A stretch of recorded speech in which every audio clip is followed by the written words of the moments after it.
There are ways to combine some of these movements. So the next one that Sonny's going to show you is a broad jump, tuck jump. And what you have to see is that he's able to stop his forward momentum from the broad jump and put his power into progressing straight up in the air.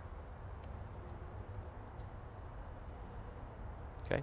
This can also be done in a repetitive sequence where he's going to do 3 of these in a row. So he's going to end up doing 6 total jumps. Broad jump, tuck jump. As soon as he lands, he takes off again. It's all about the speed that you do it, but the control that you have.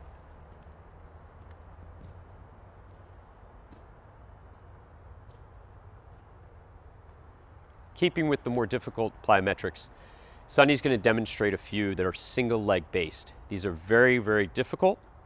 You're probably not ready for them for a bit, but in case they end up on one of those workout cards you get from your college strength coaches. Single leg broad jumps. Notice that each time he did one of those jumps, his legs cycled up and over to make sure he got as much height as he could. Sonny's now going to demonstrate 1 leg tuck jumps. Again, this is a very dynamic movement. You may not be ready to do this right away.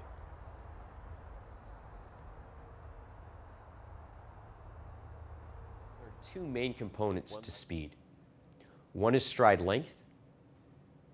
The other is stride frequency. We cover both aspects of speed training in this video. Not necessarily in the speed drills, but overall. There's a large genetic base to your ability to turn your legs over as quickly as you can. That's your stride frequency. It's about how quickly your foot strike can happen, how quickly you can cycle through that motion of sprinting, and how quickly your foot can go through that cycle and strike the ground again and get off the ground again as quickly as possible. That's stride frequency. And the more efficient you are at those movements, and a lot of those movements are covered in the dynamic warm-up, the more specific and the more efficient you can be with producing speed out on the field. Stride length is not about how long your legs are. And it's not about how much space you can cover if you really try to take a really long stride every time you run. It's what naturally happens every time your foot strikes the ground. How much distance are you able to cover? And it is one of the biggest components that strength and power training can improve.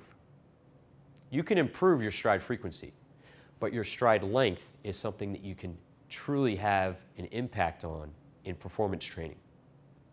It's done through resistance work in the weight room and out on the field, whether it's using a hill or a resistance cord. There's a lot of ways to get it done. Your leg strength is also one of the biggest components in terms of your acceleration phase.